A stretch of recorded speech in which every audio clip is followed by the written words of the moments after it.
Anupji, when you are expanding so much and so many projects are coming, you are saying there is a lot of opportunity to build the capacity of an organization to meet the new demand is very important.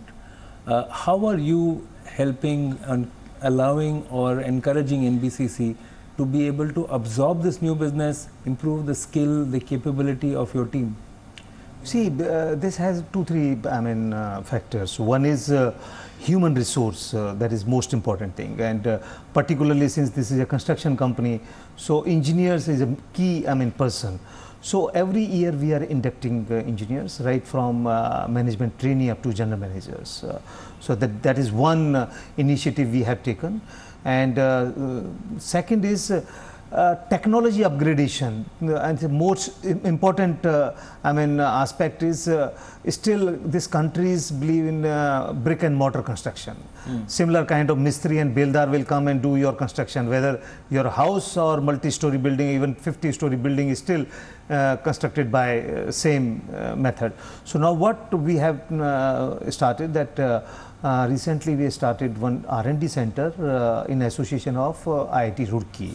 So that center has been opened in Greater Noida, where we are doing research how to expedite the construction, how to reduce the construction period. Now average construction time for a building, if it is a tall building, it takes around 4 years, even in some cases 5 years also. So our target is to reduce to 2 years or even 18 months. Whereas our new government's target is 12 months.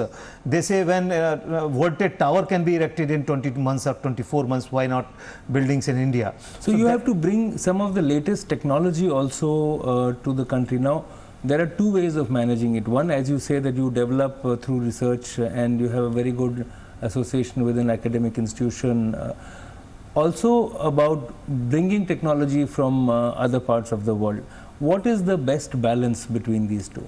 You see, we are doing both ways. We are doing research or R&D in association with in-house with IIT Roorkee. That is because that is required, because when you are working in country, you have to see the resources available in the country. It is not possible everything can be imported from abroad Western countries. You have to see your labor, your material. So that is one part. Second is we have association with outside country also.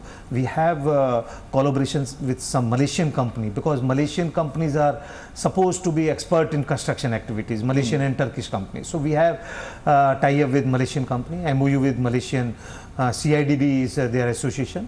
So both ways we are doing research, and as I said, target is to reduce the construction time and to reduce the construction cost also. Because that's a very good point, Anupji, because I have seen in so many decades, one of the biggest losses which are faced by public sector companies is delays in project management. The cost of the project can go 3 or 4 times or 5 times in many cases. How can that be improved? What is NBCC doing? How are you setting the standard? You see, that is most important thing which NBCC feel to do, that is contract management.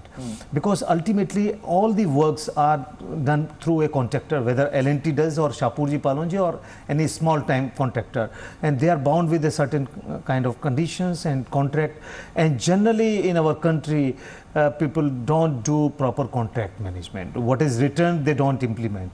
So that is what we are focusing now. We have 2-3 cells in NBCC headquarters who are very minutely monitoring all the contracts where delays are there, who is responsible, whether contractor is responsible or whether our officers are not giving decision time or payments are delayed. So all these things they are monitoring. So you measure it also? We measure it, and we take accordingly steps how to mitigate in future contract, and in present contract who is responsible, we should penalize them also. In this situation, the transparency of awarding contracts is also so important, because we have seen that many of these cases of corruption are because maybe the draft document was not proper and there were loopholes.